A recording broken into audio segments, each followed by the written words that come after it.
Voilà, nous allons commencer cette séance qui s'intitule Comparer et j'en profite pour remercier Céline Husson de m'avoir invité à présider cette séance pour laquelle je n'ai, je le dis tout de suite, aucune compétence, mais qui témoigne, parce que je ne suis pas du tout spécialiste des finances locales, mais qui témoigne du beau rejet des corporatismes disciplinaires, comme disait le professeur Bouvier tout à l'heure, puisque je suis anthropologue et que vous êtes tous spécialistes des finances locales et juristes. Mais s'il est un point commun entre l'anthropologie et le droit, c'est bien le comparatisme.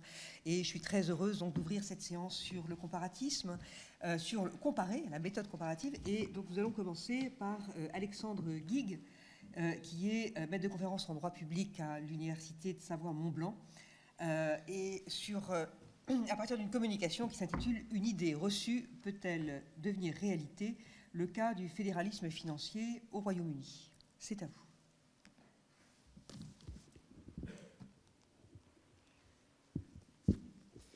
Merci beaucoup, Madame la Présidente.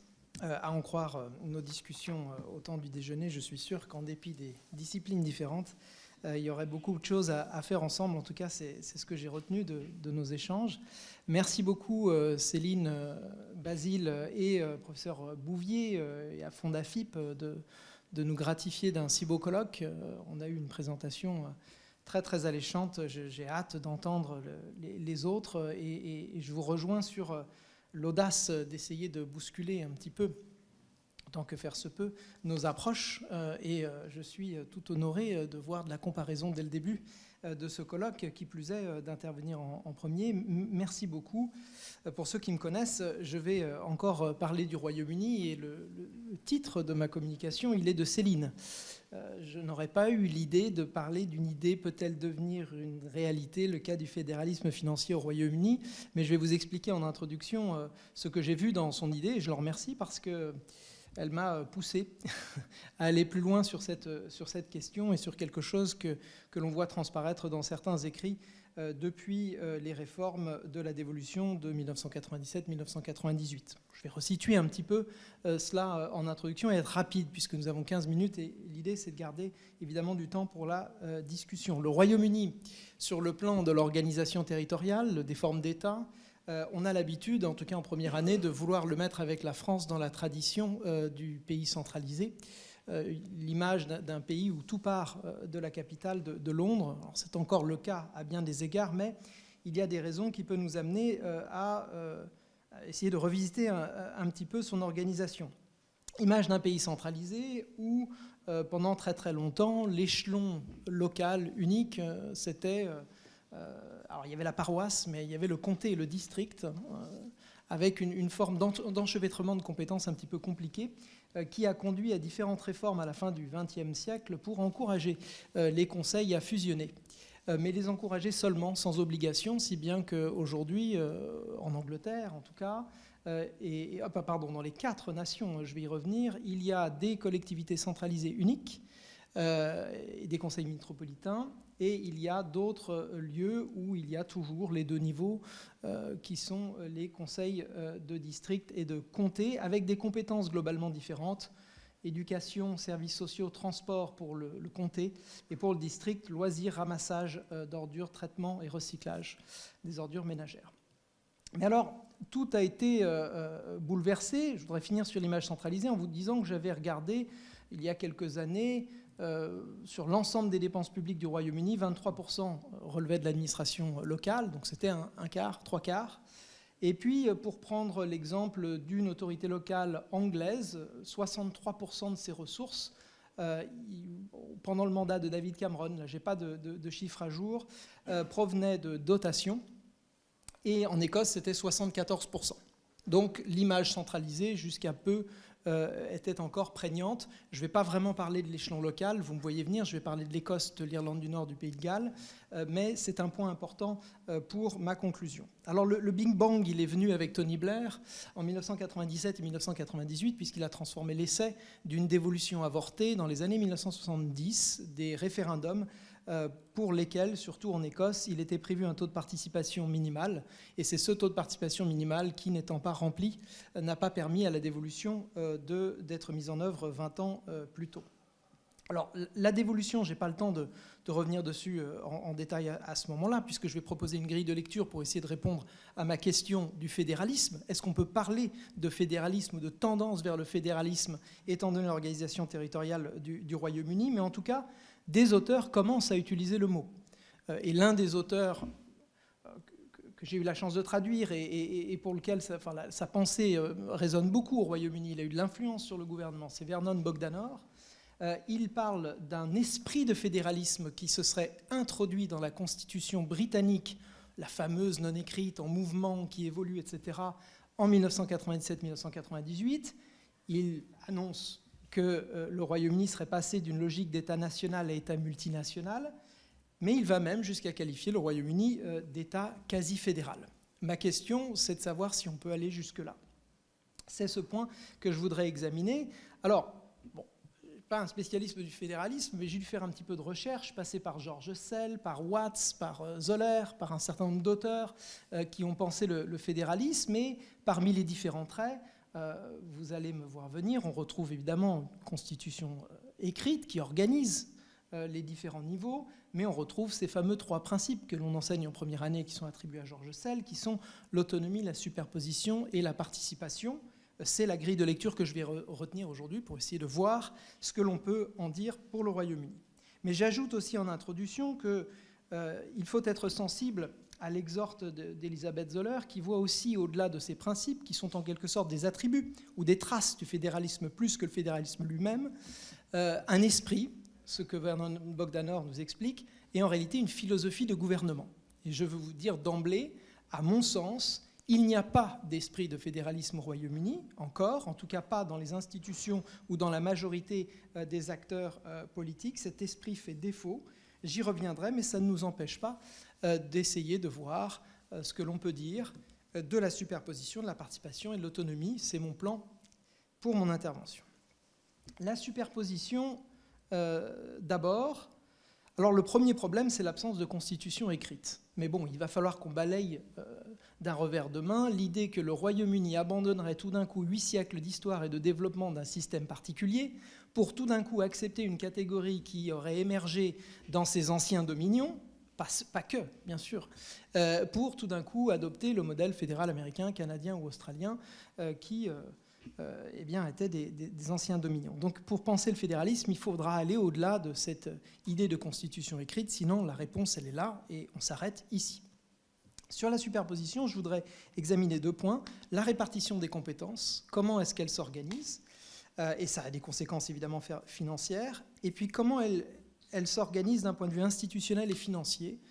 Est-ce que ces 2 échelons, le niveau national, c'est comme ça qu'ils l'appellent, ou de pays plutôt que région, Écosse, Pays de Galles et Irlande du Nord, est-ce que c'est véritablement un échelon de superposition au sens de l'État fédéral? La répartition des compétences, elle est organisée par 3 lois de dévolution qui sont sans cesse modifiées. J'ai déjà arrêté le compte depuis 1998 du nombre de modifications du Scotland Act de 1998, pareil pour le Pays de Galles, dont le nom a changé en 2014, puisqu'on parle de Wales Act désormais, il a déjà été modifié 3 fois depuis 2014, si bien que cette dévolution, elle va sans cesse en s'approfondissement. Le statut de l'Irlande du Nord est un peu différent. Il est au cœur de l'après-Brexit avec l'accord du Vendredi Saint et des difficultés que pose l'existence d'une frontière terrestre. Mais c'est à ce propos, celle de l'Irlande du Nord, qu'un des membres de la Cour suprême britannique a osé parler de constitution. La loi de 1998 sur l'Irlande du Nord serait une constitution. Alors, les autres membres de la Cour suprême ne sont pas allés jusque-là parce que les conséquences seraient très fortes. Et ça viendrait remettre en cause le principe de la souveraineté du Parlement de Westminster, puisque vous l'aurez compris, les lois de la dévolution, elles sont de Londres.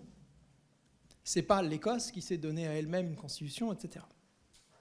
Donc on n'en est pas là, mais il y a des développements constitutionnels sur lesquels je ne reviendrai pas, je n'ai pas le temps de détailler là maintenant, mais qui ont poussé la Cour suprême à considérer que ces lois, comme d'autres, sont des lois constitutionnelles et qu'elles ne peuvent pas être abrogées implicitement, si bien que si Londres contredisait dans une loi de son Parlement une compétence exercée par l'Écosse, Londres n'aurait pas le dernier mot, sauf à le faire de manière expresse. Alors, ce n'est pas exactement une procédure constituante dérivée, mais c'est un petit formalisme supplémentaire respectueux de ces entités. Sur la répartition proprement dite, Ce n'est pas étonnant de retrouver des pouvoirs régaliens à Londres et tout un tas de compétences comparables aux autres États fédérés dans d'autres pays qui sont transférées. La différence notable pour le Pays de Galles, c'est la justice. Elle n'a pas de pouvoir dévolu en la matière. Et quand on parle de droit anglais, il faut entendre Angleterre et Pays de Galles. Ils ont la même profession juridique, c'est comme ça qu'ils l'appellent pour les avocats, solicitors and barristers, et ils ont la même organisation juridictionnelle. Ce n'est pas le cas en Écosse, et c'est forcément dévolu parce qu'ils ont une tradition judiciaire et un type de métier judiciaire complètement différent. Le deuxième point sur la superposition, c'est la superposition institutionnelle et financière. Il y a une structure gouvernementale dans les nations complète, avec une autorité exécutive, une autorité législative, et en matière financière, il y a un fonds consolidé, c'est-à-dire l'équivalent d'un trésor public écossais, gallois et nord-irlandais, un bureau d'audit, comme le NAO pour le Royaume-Uni, un auditeur général, des comptes publics qui sont rendus et présentés devant le Parlement et qui tiennent compte de tous les comptes, regroupent les comptes des administrations publiques qui relèvent d'elles, c'est-à-dire les autorités locales écossaises, en Écosse, etc. Il y a aussi une procédure budgétaire propre, tous les ans, qui ne suit pas la même logique que le Royaume-Uni. C'est assez intéressant. En Écosse, la procédure budgétaire a été même pensée pour donner plus de pouvoir au Parlement écossais que le Parlement de Westminster n'en a face au gouvernement britannique. Seul bémol, au niveau centralisation, c'est la collecte des impôts. Her Majesty's Revenue and Customs garde la main sur la collecte pour l'ensemble du territoire. Le deuxième point, c'est la participation. La participation pose beaucoup plus de problèmes si on veut se projeter dans l'idée d'un État fédéral. Il n'y a pas de deuxième chambre au sens d'une chambre fédérale. La Chambre des Lords, vous le savez bien, ne représente pas les nations, loin de là, et d'ailleurs, elle n'a pas de pouvoir, ou quasiment pas en matière financière. Donc j'en viens directement à mon deuxième point pour la participation, c'est est-ce qu'il y en a une par la Chambre des communes ? Quelques chiffres, il y a 650 circonscriptions et donc 650 députés au Parlement de Westminster, 533 sont de l'Angleterre. 59 seulement, c'est-à-dire un peu plus, même pas 10%, de l'Écosse. 40 pour le Pays de Galles, 18 pour l'Irlande du Nord. Et encore, au prix d'un déséquilibre accepté par Londres, puisqu'il y a plus d'électeurs par circonscription anglaise qu'il y en a en Écosse, en Irlande du Nord et au Pays de Galles. Au contraire de cette idée de nivellement absolu ou d'égalitarisme. Pour la population, le Royaume-Uni avoisine les 67 millions d'habitants, l'Angleterre c'est 56, 84% de la population totale. Je n'aurais pas besoin d'y revenir en conclusion, mais c'est l'un des gros problèmes pour penser le fédéralisme au Royaume-Uni. C'est comme s'il y avait un État sur les 50 aux États-Unis, pour ne prendre qu'un exemple, qui représentait 84% de la population totale. Figurez-vous même que le Grand Londres, c'est quasiment 2 fois l'Écosse. Et le Grand Londres, c'est pas étonnant, a bénéficié de la dévolution au même titre que l'Écosse et bénéficie de pouvoirs étendus, transférés. Alors je signale, à cause de ces questions de population, l'échec de la tentative de régionalisation du Royaume-Uni tout entier. Parce que, notamment les conservateurs, avaient voulu diluer le poids exorbitant de l'Écosse, du Pays de Galles et de l'Irlande du Nord parce qu'ils se constituent comme nation par rapport au reste de l'Angleterre. Et l'idée, c'était de dire qu'il y a 3 régions nationales et 9 régions administratives en Angleterre. Et il y en a 9. Et ils ont essayé de gommer les avantages des nations en procédant par référendum pour créer une assemblée. Ils l'ont fait en 2004 dans la région du nord-est de l'Angleterre. C'était leur stratégie pour essayer de faire en sorte d'avoir quelque chose de comparable. Le référendum était un échec. Il n'y a pas une identité de la région nord-est comparable à celle de l'Écosse. Il n'y a pas les mêmes revendications en termes de pouvoir. Il n'y a pas la même aspiration à de l'autonomie, voire à un quelconque fédéralisme. L'autre question, je ne la traite pas, c'est faut-il un Parlement anglais ? Il y en a un en Écosse, il y en a un au Pays de Galles, il y en a un en Irlande du Nord, pourquoi pas en Angleterre ? Ils ont trouvé la solution, puisqu'il y a un vrai déséquilibre sur la prise de décision, c'est la modification du règlement intérieur de la Chambre des communes en 2015, qui fait que quand une question, y compris financière, et des lois financières sont concernées, ne concerne que l'Angleterre et pas l'Écosse, le Pays de Galles et l'Irlande du Nord, les députés écossais, gallois, irlandais sortent de l'hémicycle, enfin pas de l'hémicycle, mais du Parlement, et ne prennent pas part à la discussion, ils ne votent pas. Alors il reste pour la participation la coopération intergouvernementale. Elle est difficile au Royaume-Uni. Bon, on sort du Brexit. Donc la coopération a été très difficile puisque Londres a capté tous les pouvoirs qui sont revenus de l'Union européenne après le Brexit et n'a pas redistribué, même dans les champs de compétences qui relevaient de l'Écosse, du Pays de Galles et de l'Irlande du Nord, les compétences qu'elle a récupérées de l'Union européenne, puisque quand ils sont rentrés dans les communautés en 1973, il n'y avait pas justement la dévolution. Ce qui a créé un problème même avec le Pays de Galles qui est plutôt stable en termes de revendications. Petite exception, dialogue financier pour le Covid-19. Là, il y a eu des discussions pour pouvoir acheminer l'argent le plus rapidement possible dans toutes les parties du royaume pour faire de l'achat de matériel pour lutter contre la pandémie. Dernier point, l'autonomie. La règle d'attribution des budgets sur le territoire britannique dépend d'une règle un peu archaïque, la règle de Barnett, qui prend comme point de référence l'évolution des dépenses anglaises. Et c'est en fonction de l'évolution des dépenses anglaises qu'en tenant compte de l'évolution démographique, l'Écosse découvre, en quelque sorte, son budget. Alors c'est un peu plus compliqué que ça, parce qu'il y a une autonomie en matière fiscale et une autonomie en matière de dépenses publiques qui est un peu cachée par ce côté manichéen de la formule. L'autonomie en matière de dépenses publiques, c'est le doyen Douad justement qui me l'avait inspiré quand il essayait de comprendre quelle était la différence avec la France. C'est sans doute là qu'il faut voir beaucoup d'autonomie. On n'embête pas l'Écosse sur ses dépenses. Elle fait absolument ce qu'elle veut. Donc dans l'idée de son budget assigné, il y a une grande liberté. Il n'y a pas de dépenses obligatoires contrôlées par un préfet, CRC, etc. Elle est entièrement libre. Il y a une logique démocratique. On est responsable devant le Parlement écossais. Si c'est la même majorité, tant mieux pour vous. Sinon, il faudra rendre des comptes, etc., etc. Mais grande liberté. Le seul contrôle qu'il y a, c'est un contrôle prélégislatif du ministre. Si jamais l'Écosse, je continue avec l'exemple de l'Écosse, mais ça marche pour les autres, outrepasse sa compétence. Et en cas de problème, la Cour suprême peut intervenir, mais seulement s'il y a un problème par rapport à la compétence initiale. Ce n'est pas du tout un contrôle de constitutionnalité. L'autre problème, c'est que les compétences transférées en 1997-1998, et ça, je l'avoue, je ne l'avais pas découvert tout de suite, ils sont non exclusifs et non définitifs. Alors bien sûr, en France, on pourrait revenir à un État centralisé si on abrogeait toutes les lois de décentralisation et si on modifiait les réformes constitutionnelles 2003, etc. et on change toute la section de la Constitution. Au Royaume-Uni aussi, Londres pourrait revoir ses lois de la dévolution. Mais pire, les lois de dévolution ne privent pas le Parlement d'intervenir en ces matières s'il le souhaite. Donc demain, en matière d'éducation, Westminster pourrait décider d'aligner les droits d'inscription de tous les étudiants, même en Écosse, alors que c'est la gratuité sur le modèle un peu français, on va dire. Ils peuvent le faire. Ils s'interdisent de le faire à l'anglaise par politesse. C'est la convention Sewell. Mais cette convention, qui avait donné beaucoup d'espoir pour cette voie fédérale à l'Écosse, le Pays de Galles et l'Irlande du Nord, a été balayée pendant le Brexit, même par la Cour suprême qui lui a dénié toute portée juridique. C'est une convention constitutionnelle de nature politique. Enfin, quand même, l'autonomie en matière fiscale. Alors, il y a un encadrement strict du pouvoir d'emprunt. Il est réévalué régulièrement. Il chiffre en milliards. D'autorité, c'est le Trésor britannique qui décide. Mais c'est en matière fiscale que c'est intéressant parce que depuis 2016, en fait, c'est après le référendum de 2014, quand Londres a eu très peur que l'Écosse devienne indépendante. Ils ont fait des promesses la veille du référendum, en panique, et quand je dis « ils », c'est les trois partis principaux qui ont signé une tribune commune, dans l'équivalent de ce qui serait le monde pour nous, en disant « on vous promet de nouveaux pouvoirs et notamment des transferts fiscaux ». Et l'Écosse, maintenant, bénéficie de transferts fiscaux qui font quand même penser à une autonomie très avancée. Si l'autonomie fiscale promise et celle qui est actée est exécutée, l'Écosse va avoir 43% de ressources propres sur ses ressources d'ici 2 ans. Le Pays de Galles, 21%, Irlande du Nord, 14%. C'est encore timide, mais c'est quand même quelque chose. Alors, ma conclusion, c'est qu'il y a 4 possibilités à mon avis.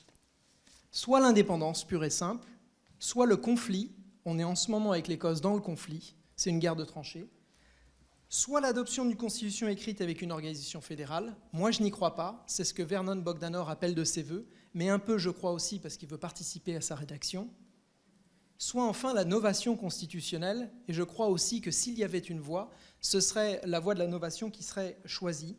D'ailleurs, en 2015, les grandes agglomérations ont bénéficié de dévolution, de l'expérimentation de conservation de la taxe professionnelle, des business rates. Le Grand Manchester, qui représente à peu près le Pays de Galles, à lui tout seul, bénéficie de ce transfert fiscal au même titre que le Pays de Galles. Autrement dit, c'est très asymétrique, c'est très sui generis. On reste, je crois, dans la singularité. Merci de votre attention.